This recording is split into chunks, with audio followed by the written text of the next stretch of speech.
നമ്മുടെ മനുഷ്യരും മദ്യത്തിനും മയക്കുമരുന്നിനും അടിമകളായി തീരുന്ന അനുഭവങ്ങൾ കേരളത്തിൽ നിന്ന് വളരെ വർദ്ധിച്ചിരിക്കുന്നു. കോളേജ് ക്യാമ്പസുകളിൽ, ഹൈസ്കൂൾ ക്യാമ്പസുകളെല്ലാം മദ്യവും മയക്കുമരുന്നും കൊണ്ട് നിറഞ്ഞിരിക്കുന്നു എന്ന് നമ്മുടെ ഗവൺമെന്റിന്റെ അന്വേഷണത്തിൽ പോലും മനസ്സിലാക്കുവാൻ കഴിഞ്ഞിരിക്കുന്ന ഒരു സാഹചര്യത്തിലാണ് നമ്മൾ കടന്നു വന്നിരിക്കുന്നത്. മദ്യവും മയക്കുമരുന്നും മുഖാന്തരമായി നമ്മുടെ സമൂഹവും ഭവനങ്ങളും കുടുംബ ജീവിതങ്ങളുമെല്ലാം വലിയ വിപത്തിലേക്കും തകർച്ചയിലേക്കും നീങ്ങുന്ന അനുഭവങ്ങൾ നമ്മുടെ സമൂഹങ്ങളിൽ നമ്മൾ കണ്ടുകൊണ്ടിരിക്കുകയാണ്. അത് കൊലപാതകത്തിലേക്കും അതുപോലുള്ള അധർമ്മ പ്രവർത്തനങ്ങളിലേക്കും മദ്യപാനവും മയക്കുമരുന്നും മനുഷ്യനെ നയിക്കുന്നതായി നമുക്ക് മനസ്സിലാക്കുവാൻ കഴിയുന്നുണ്ട്. അതിൽ നിന്ന് പൂർണ്ണമായൊരു മുക്തി നേടുവാൻ മനുഷ്യനെ ബോധവൽക്കരിച്ച് മതിയാകുകയുള്ളൂ.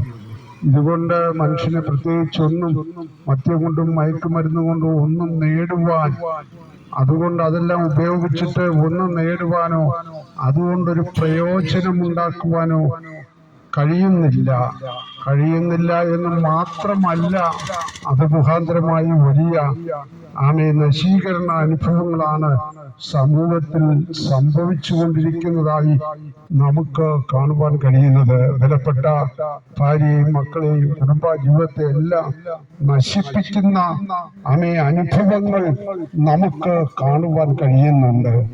എന്നാൽ അതിനെക്കുറിച്ച് ശരിയായ ഒരു ബോധവൽക്കരണം, ഉത്തരവാദിത്തപ്പെട്ട ജീവിത അനുഭവങ്ങൾ മനുഷ്യനോട് പറഞ്ഞ് മനസ്സിലാക്കുക എന്നുള്ളതാണ് ഞങ്ങൾക്ക് ചെയ്യാനുള്ളത്. അതിലൂടെ അത് മാത്രമല്ല, മനുഷ്യൻ ദൈവ സൃഷ്ടിയിൽ ഏറ്റവും വിലപ്പെട്ടവരാണ് മനുഷ്യൻ എന്ന് നമുക്ക് മനസ്സിലാക്കുവാൻ കഴിയുന്നു. ദൈവത്തിന്റെ സാദൃശ്യത്തിലും സ്വരൂപത്തിലും സൃഷ്ടിക്കപ്പെട്ട മനുഷ്യൻ ദൈവാനുരൂപമായി ദൈവ കൃപയിലും ദൈവിക അനുഭവങ്ങളിലും ആത്മീയ അനുഭവങ്ങളിലും ജീവിക്കുക എന്നുള്ളതാണ് സ്വർഗത്തിലെ ദൈവം ആഗ്രഹിക്കുന്നത്.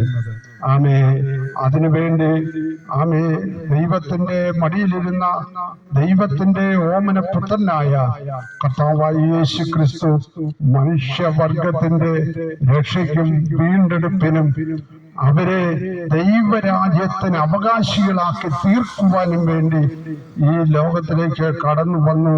യേശു ക്രിസ്തു കാൽവരിയിൽ പരമയാഗമായി തീർന്നു.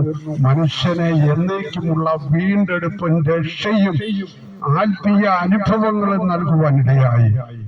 മനുഷ്യന് ഏറ്റവും വിലപ്പെട്ട ഒരു ആത്മാവുണ്ട്.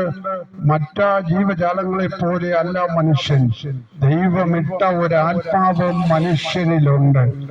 അത് മരണശേഷം പോകുന്നത് ദൈവത്തിന്റെ അടുക്കലാണോ നരകത്തിലാണോ എന്ന് ഉറപ്പുവരുത്തേണ്ടത് ഇവിടെ നമ്മൾ ജീവിക്കുമ്പോഴാണ്. നരകവും സ്വർഗവും ഉണ്ടെന്ന് വ്യക്തമായി നമുക്ക് മനസ്സിലാക്കുവാൻ കഴിയുന്നു. എന്നെ കേൾക്കുന്ന പ്രിയപ്പെട്ടവരെ, നമ്മൾ മരണം നമ്മുടെ അടുക്കലുണ്ട്, നമ്മുടെ വാതിക്കലുണ്ട്. അതെപ്പോഴും നമ്മളെ കടന്നു പിടിക്കാം. ഏത് സമയത്തും വിവിധ രൂപത്തിൽ അത് നമ്മളെ കടന്നു പിടിക്കാം. എന്നാൽ നമ്മൾ ഇവിടെ ജീവിക്കുമ്പോൾ തന്നെ എന്റെ മരണശേഷം ഞാൻ എവിടെ ചെന്നെത്തും, എന്റെ ആത്മാവ് എവിടെ ചെല്ലും, ദൈവരാജ്യത്തിൽ ചെല്ലുമോ എന്ന് നമ്മൾ ഉറപ്പാക്കി ആത്മീയ അനുഭവം പ്രാപിക്കണം, നിത്യരക്ഷയെ പ്രാപിക്കണം, രക്ഷകനായ യേശു ക്രിസ്തുവിനെ കണ്ടെത്തണം. അതാണ് ഞങ്ങൾക്ക് നിങ്ങളോട് ഈ സമൂഹത്തോട് പറയുവാനുള്ളത്. അതിനെല്ലാവരെയും ദൈവം ഇടയാക്കട്ടെ. തുടർന്ന്